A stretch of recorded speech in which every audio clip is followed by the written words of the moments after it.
हॉटेलमध्ये तर असा डान्स चालू होता ना की सगळे हॉटेलमधली लोकं ना माझ्या मुलीचे फॅन होते. तिला कुठेही काय गाणं वगैरे लागलं ना की एवढी डान्स करते ना की तुम्हाला काय सांगू. तर मी गेली होती एकविरेला जाताना मला मध्येच रस्त्यामध्ये खूप भूक लागली होती. 10 वाजता म्हणून आम्ही एका दावत हॉटेलमध्ये थांबलो आणि तिथे सेल्फ सर्व्हिस असल्यामुळे मग नाश्ता वगैरे आम्ही ऑर्डर केला. नाश्त्यामध्ये होतं मिसळ पाव, पावभाजी आणि इडली.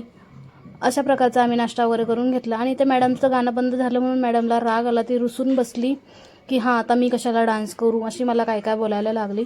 पण खरंच खूप मजा आली. फॅमिलीसोबत बाहेर जाणं फिरणं ना खरंच मला खूप आवडतं. आणि बघा इथे मिसळपाव वगैरे घेतली. भूक तर एवढी सटकून लागली होती ना की काय खाऊ आणि काय नको खाऊ, असं पटापटा पटापटा खाल्लं बाबा. 4 पाव खाल्ले आणि गप्प राहिली. आणि ती मिसळपावची तिकडे तर्री बिर्री होती, ती अशी तर्री लाल असते ना ती मला अजिबात आवडत नाही, कारण ते बघून मला कसं तरीच होतं. एवढं लाल भडक रस्सा लोक कशी खातात मला कळतच नाही. आमच्या घरातही सुद्धा कोणीच खात नाही, कुणालाच आवडत नाही. तर आम्ही पोचलो एकविराला. ही ओटी कितीची असेल तुम्ही सांगा मला. 50 रुपयाची ओटी जवळपास 200 रुपयाला विकत होते. लुटायचं म्हणून काही लुटायचं नाही. आणि लोकांचा इकडे बघा नवस फेडायची कामं चालू होती, ती अशा प्रकारे ते चालत होते. मला तर बघून बापरे खरंच खूप हे अवघड होतं ते, की एवढं ते बाई एवढी वरती कशी चढेन ती. पायाला तिने काय कापड वगैरे बांधलेले. त्याच्यानंतर इकडे बघा मोठा असा खाली डोंगर, खाली बघितलं ना की अशी चक्कर यायला करत होती. मी एका ठिकाणी चढली. माझा हार्दिक बोलतो मम्मी तू एकटी ह्या पडशील नाही तर जाशील खाली, असं काय काय मला बोलत होता.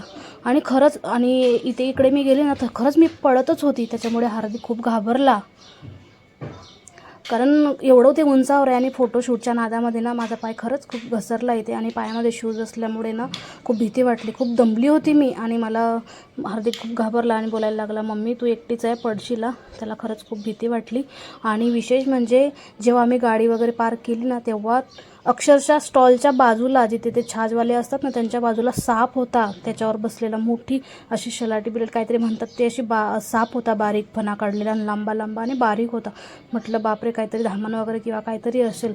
पण आणि त्याच्यानंतर आम्ही मंदिरामध्ये पोचलो. दर्शन वगैरे खरंच खूप छान झालं, बघण्यासारखं आहे इथे एकविरेला. नंतर आम्ही त्या लेण्या वगैरे बघितल्या. लेण्यावरतून तर खतरनाक व्ह्यू आहे भाई, खतरनाक. त्याच्यानंतर असंच फिरता फिरता इथे बघा आयुर्वेदिक आहे सगळं. स्त्रियांसाठी आहे, लहान मुलांसाठी आहे. पण आता आयुर्वेदिकवर कोण विश्वास नाही ठेवत. पण हे आयुर्वेदिक आहे ना महाग पण खूप आहे. खूप 50 ते 60 प्रकारची औषधं इथे होती, पण महाग पण तशीच होती. खूप काही चांगलं होतं घेण्यासारखं. आणि हे बघा ना लोहोटं, ब्लड प्रेशर, रक्तशुद्ध, हार्ट अटॅकसाठी खूप खूप सगळ्या याच्यावर इथे औषधं आहेत उपलब्ध. थँक्यू.